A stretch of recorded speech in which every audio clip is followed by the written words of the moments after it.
Hello viewers, I am your host Shivangi Mishra with another episode of South Asia Focus. Let's begin the show. As the Taliban control extends in Afghanistan, the life of women in the country is getting tougher. Afghan women entrepreneurs are facing devastating setbacks due to the Taliban's ban on beauty salons, resulting in closures of 12,000 businesses, leaving 60,000 women unemployed. These salons were not just livelihoods, but safe havens. Meanwhile, US officials engaged with the Taliban discussed women's rights, but concerns persist over the situation. Afghan women's future hangs in the balance, with hopes for a brighter day when dreams can be pursued without fear and limitations.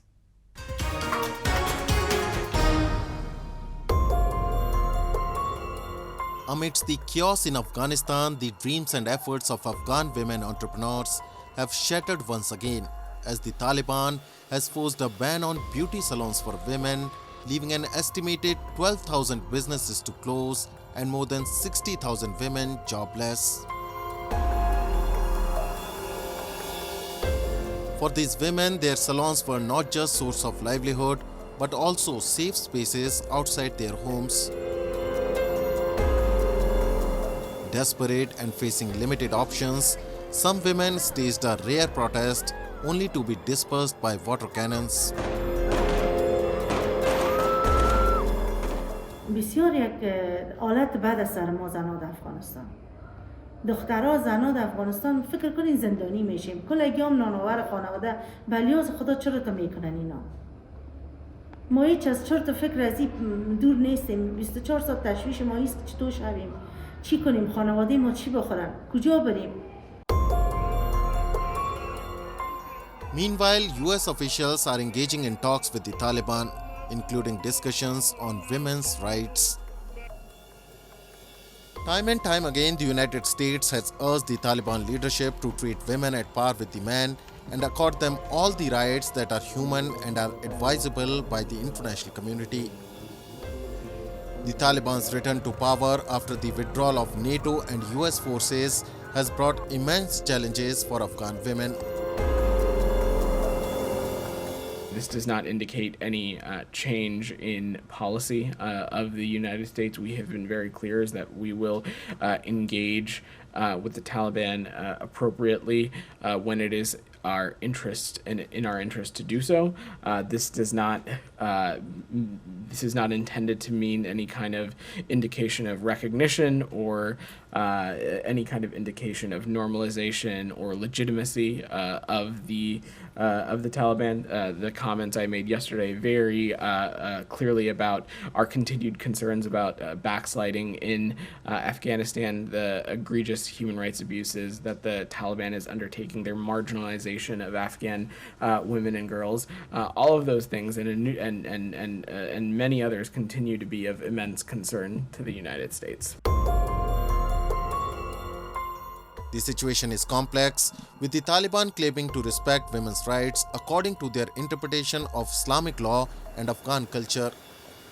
However, the ban on salons and other restrictions, including closing high schools and universities to women, have raised concerns about the future of women's rights in the country.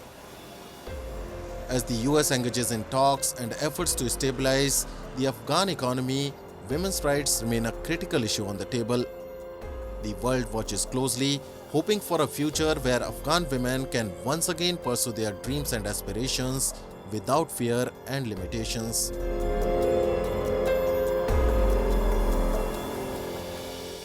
Moving on. In the aftermath of a tense border breach in 2020, China's actions have left indelible scars on its relations with India. The breach of trust and unprofessional conduct by the Chinese PLA strained ties between the two nations. And now, having endured adverse trade and diplomatic consequences of fostering strained relations with India, China is desperately seeking to mend the soured relations. India, on the other hand, however, has firmly held its ground, demanding resolution of the border issues first. Blame squarely falls on China's actions, which have had far-reaching consequences on the bilateral relationship.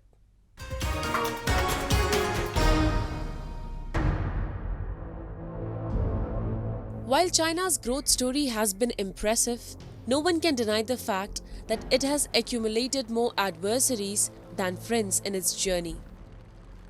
Vietnam, Taiwan, Japan, Australia, the list goes on. Chinese modus operandi of claiming others' waters or territories has been one major cause behind thorny relations with the most. In line with same, China has unilaterally sought to control Indian territory in large parts of India's north and northeastern regions. The aftermath of the border incident in Ladakh in 2020 cast a long shadow over China-India relations. And now when Beijing attempts to address the fallout, a complicated web of diplomatic exchanges and underlying tensions has emerged.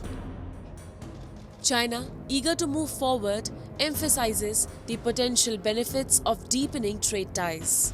However, India remains adamant, insisting on resolving the lingering border issues before any further cooperation can take place.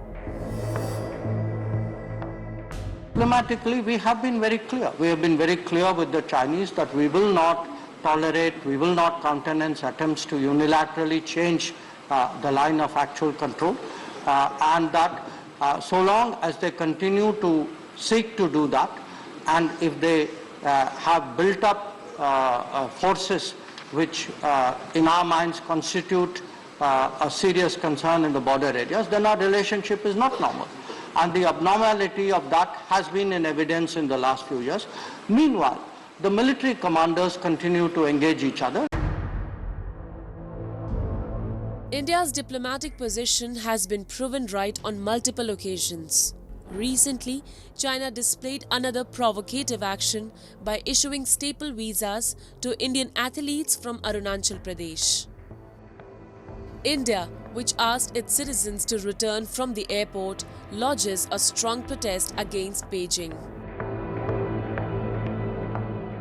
Our long-standing and consistent position is that there should be no discrimination or differential treatment on the basis of domicile or ethnicity in the visa regime for Indian citizens holding valid Indian passports. It has come to our notice that stapled visas were issued to some of our citizens representing the country in an international sporting event in China. This is unacceptable, and we have lodged our strong protest with the Chinese side, reiterating our consistent position on the matter. And India reserves the right to suitably respond to such actions. The breach of trust has deeply impacted India's sense of security and national sovereignty, making it difficult to overlook the past. Amidst the heightened tensions and rhetoric, the international community closely watches the developments. While China may try to project an image of stability and progress, the unresolved issues continue to loom large, affecting the prospects of any meaningful reconciliation. For India, rebuilding trust with China requires concrete actions, accountability, and sincere efforts to address the core concerns. The wounds of the past cannot be brushed aside with empty promises of economic cooperation. As the talks between the nations persist, the road to reconciliation remains fraught with challenges. The trust deficit born from China's actions demands patience, understanding, and a genuine commitment to resolving the underlying issues. The path to rebuilding ties is complex and uncertain, but until China acknowledges the gravity of its actions and takes meaningful steps to address their concerns, the road to reconciliation will remain an arduous journey.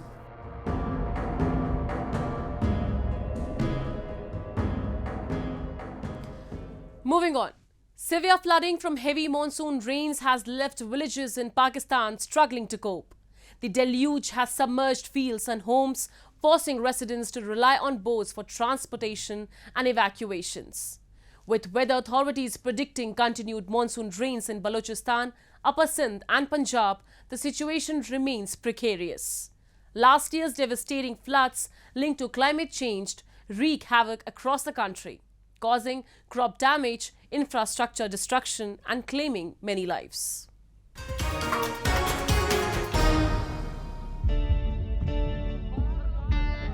Severe flooding from heavy monsoon rains has left villages in Pakistan struggling to cope.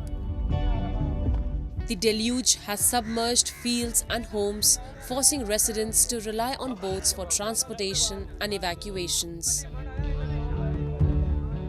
With weather authorities predicting continued monsoon rains in Balochistan, Upper Sindh and Punjab, the situation remains precarious.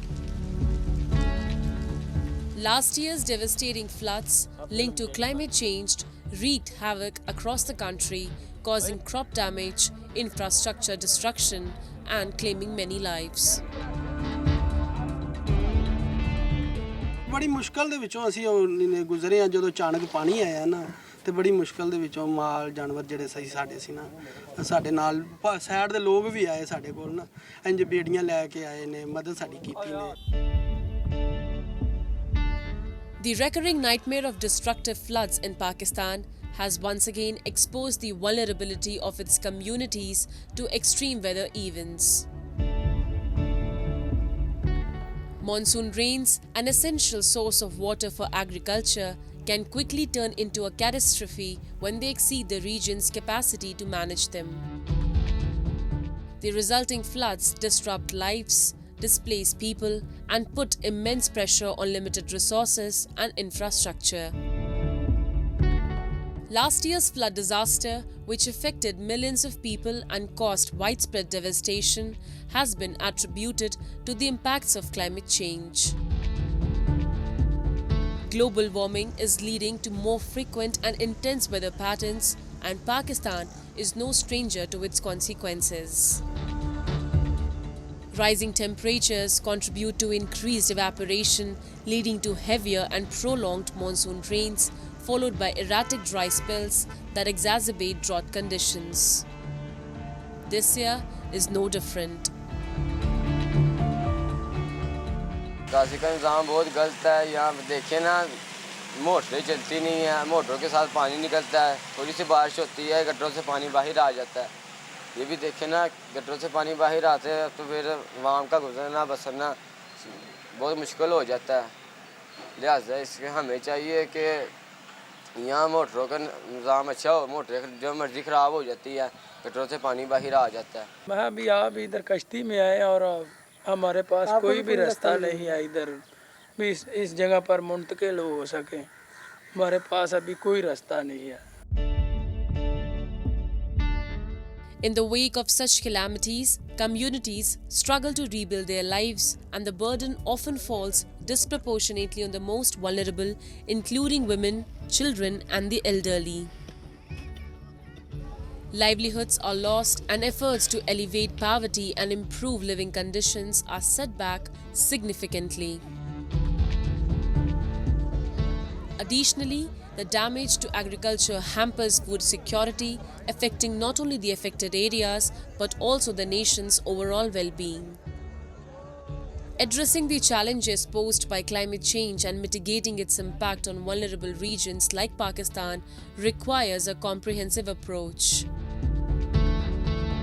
The country must strengthen its disaster preparedness and response capabilities while investing in resilient infrastructure and sustainable land and water management practices.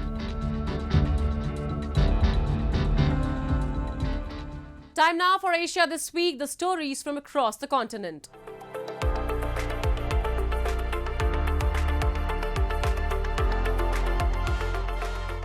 Thousands of Israelis opposed to the judicial overhaul sought by Prime Minister Benjamin Netanyahu gathered in protest this week, few days after Parliament passed the first of the changes, trimming Supreme Court powers to overrule government actions and raising fears for the integrity of Israel's 75-year-old democracy. Earlier, Israel's president urged both sides of a dispute over moves to overhaul the judiciary to refrain from violence, using the occasion of Jewish fast on Thursday to appeal for reconciliation as protesters vowed for more demonstrations. The plans being pursued by Prime Minister Benjamin Netanyahu and his right-wing government have spurred months of unprecedented protests, opened up a deep divide in Israeli society, and strained the loyalties of some army reservists. Demonstrations for and against the judicial overhaul were on hold for Tisha B'Av, the fast day mourning the destruction of two ancient Jewish temples in Jerusalem, blamed by tradition on needless infighting.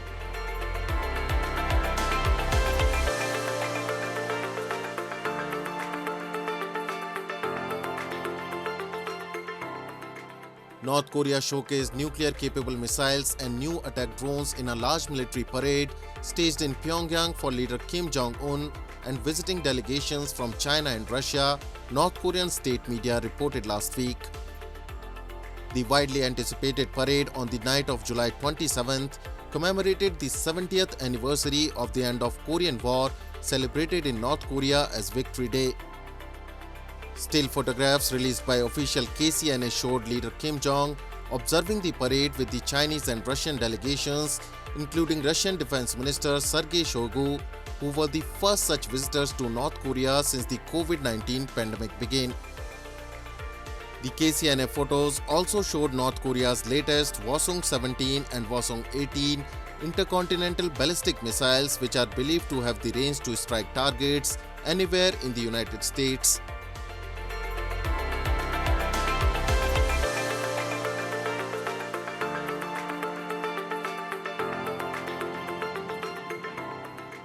Taiwan's armed forces conducted a large-scale anti-landing drill on a beach near the major Taipei port just outside the capital despite occasional rains and winds brought by passing typhoon Doksuri. Hinting at China's military posturing towards Taiwan, President Tsai Ing-wen, who oversaw the parts of the exercise, called for increased drills and planning amid Taiwan's ever more complicated future threats and challenges. The exercises simulated the repulsion of an enemy force with ground troops and tanks amid high military tensions with neighboring China. Parts of Taiwan's main annual Hangkuang exercises and air raid drills that started last week were disrupted by the storm as authorities cancelled some exercises, citing safety concerns and the need to make preparations for the typhoon.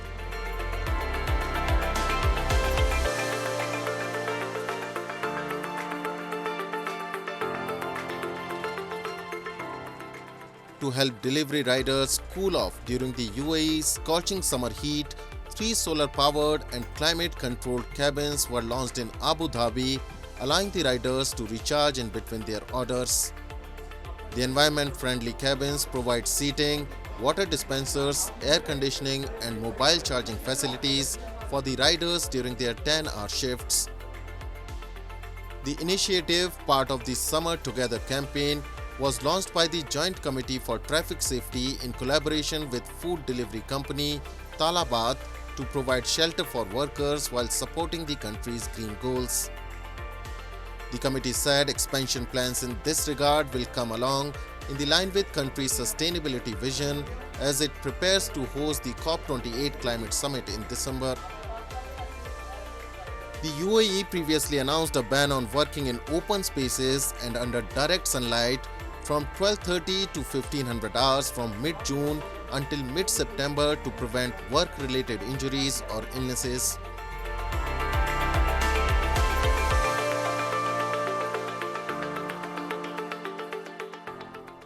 Moving on. New Delhi, the Indian capital city, dazzled as it hosted India Couture Week, a glamour-filled event where models and actors adorned stunning creations by renowned Indian designers. India's fashion industry is rapidly gaining global recognition, and this Couture Week showcased the nation's fashion prowess. Let's delve into the highlights of the India Couture Week held in New Delhi. Last week, Indian Couture Week in New Delhi turned into a spectacular event as Bollywood celebrities and prominent fashion designers showcased Indian royalty through their exquisite creations. Aditi Rao Hydari, a popular Bollywood actress, graced the ramp as the showstopper, donning a handcrafted lehenga and an ivory blouse adorned with embroidery and mirror work designed by the renowned Ritu Kumar. Another mesmerizing highlight was the presentation of the Mogra collection by fashion designer Suneet Verma, which captivated the audience. The collection drew inspiration from the traditional decorative arts of India adding an enchanting touch to the event. This year's India Couture Week marks its 16th edition in the Indian capital and will culminate on August 11th. I believe that we should wear the clothes and the clothes shouldn't wear us. It should not be a pressure and a burden. We should have fun with the clothes that we wear. And I think it's so important to love yourself and love what you wear. And I think that's what truly makes you shine. Haute couture, known as high sewing, involves the creation of exclusive, custom-fitted garments entirely handmade. For those well-versed in the Indian fashion industry, it comes as no surprise that a tremendous amount of meticulous effort goes into crafting various garments. Although Indian designers are just starting to gain the recognition they deserve in the world of haute couture, the textile and apparel industry in India has been robust, covering a wide range from fibers, yarns and fabrics to finished garments. The ready-made garment exports from India are projected to grow at a compound annual rate of 12 to 13%, exceeding $30 billion by the year 2027. We've had a great time doing it, and there's something wonderful about Indian textiles. They lend themselves to almost anything. So we've enjoyed doing the show. We've enjoyed being able to put up on a ramp a collection that would have otherwise, during the COVID, sat in godowns. The textile sector is the second largest employer in India following agriculture. During the financial year 2021-22, India's textile exports reached a record high, surpassing $44 billion. The industry's growth is fueled by several factors, including abundant raw materials, competitive manufacturing costs, and the availability of skilled labor. Additionally, there has been significant foreign direct investment in the textile industry, amounting to $1,522.23 million between 2017 and 2022. The government has played a crucial role in supporting the industry with initiatives such as Production-Linked Incentive Scheme, which has been allocated 10,683 crore, enhance the industry's global competitiveness. With India's strong economic foundation and a growing middle class, the fashion industry is projected to become more organized and lucrative.